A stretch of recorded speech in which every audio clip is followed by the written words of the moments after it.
प्रिय विद्यार्थियों, आज हम कक्षा 12वीं की एच हिंदी की पाठ्यपुस्तक अंतरा भाग 2 की कविता नंबर 8, कविता का नाम है बारहमासा, जिसका अंतिम छंद अंतिम काव्यांश आज हम पढ़ेंगे। इस काव्यांश में कवि मलिक मोहम्मद जायसी के द्वारा फाल्गुन का जो महीना है, अंग्रेजी में उस वक्त मार्च रहता है, उस महीने में विरहिणी नागमती के वियोग का या विरह का चित्रण किया गया है। आप सभी फाल्गुन के महीने से परिचित हैं। उस वक्त तेज एवं ठंडी हवाएं चलती हैं, प्राकृतिक रूप से भी कुछ परिवर्तन होते हैं, जैसे पेड़ हैं, वनस्पतियां हैं, उनकी पत्तियां झड़कर पुनः पत्तियों का आना, तथा इसके अलावा इस काव्यांश में नागमती है वो जीते जी जीवित रहते हुए अपने प्रियतम या अपने पतिदेव से नहीं मिलने के कारण उसकी अंतिम इच्छा, उनकी अंतिम लालसा ये रहती है कि मेरे मरने के बाद मेरे शरीर की जो राख है वो तो कम से कम मेरे प्रियतम के चरण स्पर्श हो या उनसे स्पर्श हो। इस प्रकार इस छंद या काव्यांश में नागमती ने अंतिम सांस तक मृत्यु के पश्चात भी अपने पति से स्पर्श मिलने की आकांक्षा, इच्छा, अभिलाषा व्यक्त की है। तो आइए आज के इस छंद को पढ़ते हैं, शुरू करते हैं और चलते हैं श्यामपट की तरफ। तो देखिए बच्चों, पहली पंक्ति, फागुन पवन झंकारे बहा चौगन शिव जाई कीमी साहा। फागुन के महीने में पवन हवा झंकारे मन झकझोर कर बहा मन बहती है। कवि जायसी के द्वारा कि फाल्गुन का जो महीना है उसमें पवन हवा वायु जो है वो झकझोरे मार कर चलने लगती है या बहने लगती है। चौगुन शिव जाई किम साहा। अब कहते हैं कवि महाशय कि इस तेज हवा के कारण सर्दी या शीत भी बढ़ जाता है, तो इस शीताधिक्य के कारण, अधिक सर्दी के कारण चौगुन शिव, तेज हवा पवन के बहने से, और शिव मन सर्दी या शीत या ठंड 4 गुना हो जाती है। और ऐसी स्थिति में नागमती कहती है कि इस विरह की स्थिति, इस 4 गुना सर्दी की स्थिति में ये समय कैसे बिताया जाए या इस विरह को कैसे सहन किया जाए। अगली पंक्ति, तन जस पियर पात भा मोरा बिरह न रहे पवन होई झोरा। तन माने होता है शरीर, जस माने जैसे, पियर माने पीला, पात माने पड़ना, भा माने होना मोरा। इस विरह के कारण मेरा जो शरीर है वो पीले पीले पत्तों के समान हो गया है। इस विरह वियोग के कारण नागमती ये कहती है कि मेरा शरीर जो है वो ठीक पीले पत्तों के सदृश या उनके समान हो गया है। विरह न सहे पवन होई झोरा।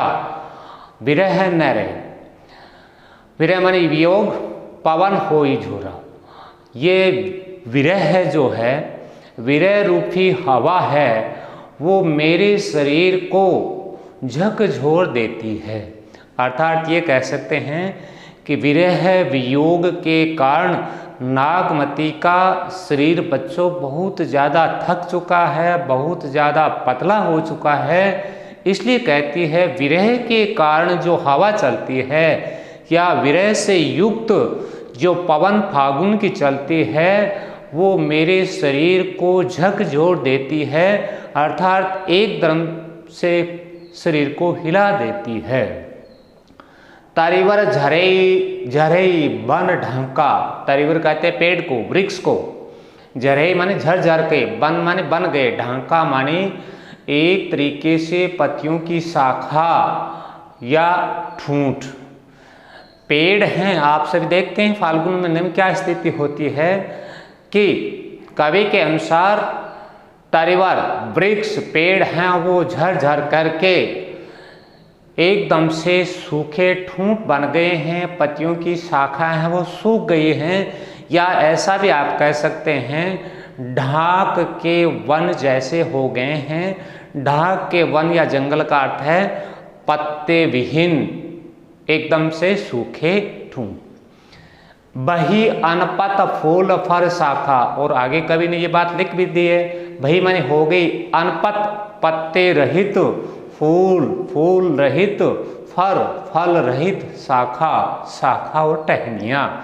फाल्गुन के महीने में शाखाएं हैं वो बिना पत्तों के, बिना फूलों के, बिना फूल के हो गई हैं, अर्थात एक तरीके से उनका सौंदर्य चला गया है। जिस प्रकार नागमती के पतिदेव चले जाने के बाद उसका सौंदर्य चला गया, ठीक वैसे ही शाखा की सौंदर्य क्या होती है, पत्ते, आपके फूल फल, ये सारे के सारे उस वक्त थे नहीं, इसीलिए कवि ने इसके माध्यम से और नायिका या नागमती के सौंदर्य को भी जोड़ दिया है।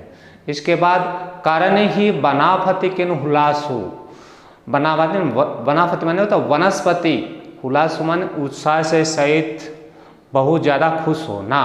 अब आपको पता है कि जब पत्ते झड़ जाते हैं, फूल झड़ जाते हैं, तो उसके बाद पुनः पत्तों का आना, फूलों का आना, पत्तियों का खिलना, ये सारी की सारी चीज़ें जब पुनः होती हैं तो वनस्पति है वो बहुत खुश हो जाती है। वनस्पति में छोटे छोटे पौधे हैं वो खिल जाते हैं। खुश होने का मतलब उत्साह से युक्त होने का मतलब उनके वनस्पति हैं या वनस्पति हैं उनमें पुनः पत्तियों के आने के कारण, फूलों के आने के कारण बहुत ज़्यादा उत्साह है या वनस्पतियाँ बहुत ज़्यादा खुश महसूस करने लगती हैं। मोह कह बहा जगदुन उदासा।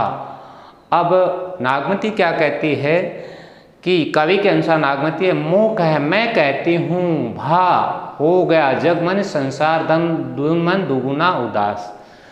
मैं तो ये कहती हूँ, मैं ऐसा महसूस करती हूँ कि मेरे लिए तो ये संसार 2 गुना ज़्यादा उदासी से युक्त हो गया। क्यों हो गया?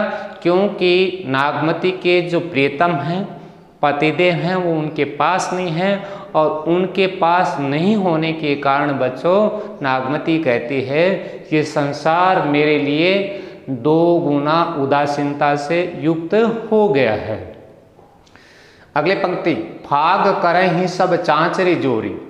फागुन का जो महीना होता है इसमें आप देखते हैं कि भिन्न भिन्न प्रकार के स्वांग रचे जाते हैं। मस्ती या मनोरंजन के लिए उस वक्त हर व्यक्ति पूर्ण मनोरंजन के या आनंद लेने के मूड में होता है, तो ठीक उसी बात को इसमें जोड़ा गया है। फाग करी सब चांचरी। चांचरी एक ऐसा खेल, एक ऐसा स्वांग जिसमें पति पत्नी हैं वो एक दूसरे से हाथ जोड़कर नृत्य करते हैं।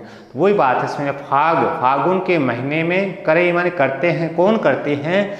यहाँ नायिका कह रही है, नागमती करे तो वो अपनी सखियों के लिए कह रही है कि फागुन के महीने में मेरी सभी सखियाँ सहेलियाँ हैं वो चांचरी जोड़कर बहुत ही उत्साह के साथ, आनंद के साथ और फागुन के महीने की मस्ती का आनंद लेती हैं या मनोरंजन करती हैं।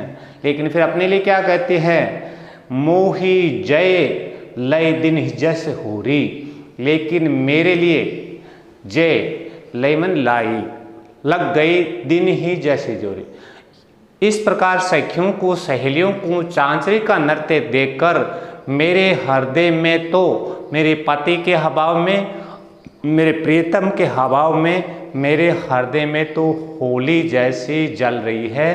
अर्थात एक तरीके से हृदय में होलिका का सा दहन हो रहा है।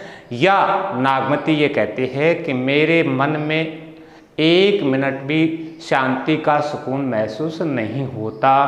अब क्या कहते हैं अपने पतिदेव से, जो पे पीह जरत असबावा, जो माने यदि पिया माने पिया को, पति को, प्रियतम को जरत मन जलना, अस माने इस प्रकार, भाव माने अच्छा लगता है, भाता है।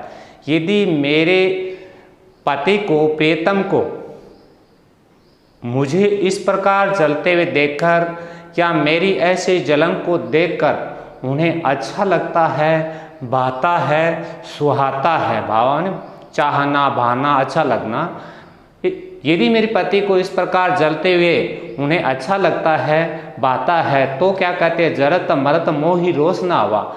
जरत माने जलकर, मरन माने मरते, मोहि माने मुझे, रोष माने क्रोध ना हो।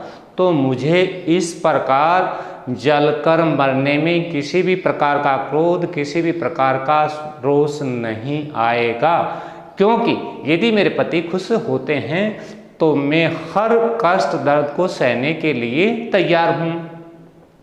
आगे फिर क्या कहते हैं, रात ही देवस इहे मन मोरे, रात देवसमान, देवसमान दिन इहे, रात और दिन, इह मन यही, मन माने मेरे मन में, हृदय में, मोरे मन मेरे, रात दिन। नागमती ये कहती है पूरे दिन पूरे रात मेरे मन में यही लालसा, यही इच्छा रहती है, यही कामना रहती है।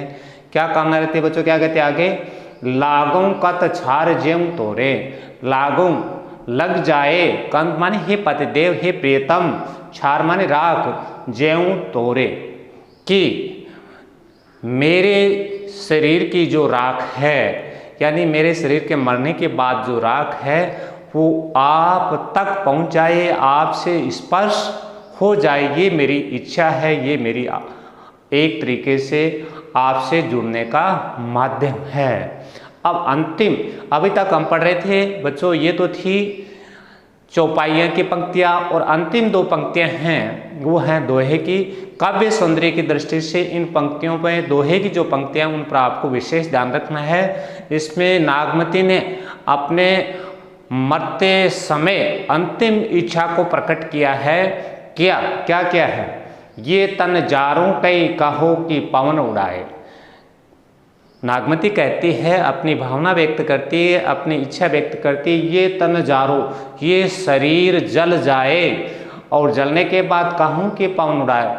मैं ये चाहती हूँ कि मेरा ये शरीर अब जल जाए और जलकर इसकी राख हो जाए, कहूँ कि पवन उड़, और पवन से मैं ये कहूँगी, उसे ये एक तरीके से मैं माध्यम बनाना चाहूँगी, वो मेरी इस राख को उड़ाकर ले जाए। कहाँ ले जाए बच्चों, मकुते ही मारम होई परो, मक माने मानो, शायद, शायद उस रास्ते, मार्ग माने रास्ते, होई माने परो माने पड़ जाए, उस रास्ते पर ले जाकर पड़ जाए, या उस रास्ते पर जाकर गिर जाए। कहाँ, कौन सा रास्ता, कंत धरे जहाँ पाऊँ, उस रास्ते पर, उस जगह पर, कंत माने मेरे प्रियतम के पति के मन धरे मन धरते हों, जह मन जहाँ पाऊँ मन पैर, जहाँ मेरे पति के, मेरे प्रियतम के पांव धरे रहते हैं या पड़ते हैं, उस स्थान पर जाकर गिर जाए। कहने का मतलब नागमती अंतिम समय में ये कहती है कि जीते जी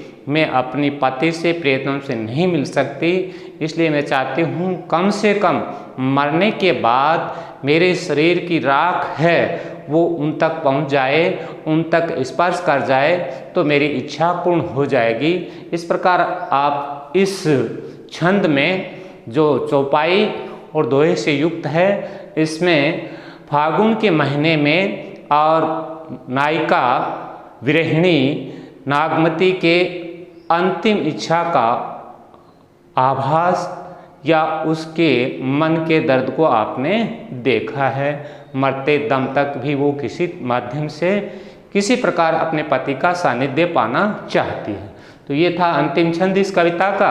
और इसके बाद इससे जो विशेष बिंदु वो देखिए, शिल्प सौंदर्य, भाषा, अवधि, पहले बिंदु वही चलेंगे बच्चों। छंद चौपाई दोहा, रस वियोग श्रृंगार रस है, फागुन पवन पियर पात जरत मरत, यानी अनुप्रास के कई उदाहरण हैं। इसमें देखो अंतिम वर्ण न न, इसमें पै पै, इसमें रह रह तय तय, तो ये अनुप्रास हो गया बच्चों। अगला झरे झरे आप जान चुके हैं, एक शब्द दोबारा उसकी उक्ति है, दोबारा पुनरावृत्ति इसलिए हो गया पुनरुक्ति प्रकाश अलंकार।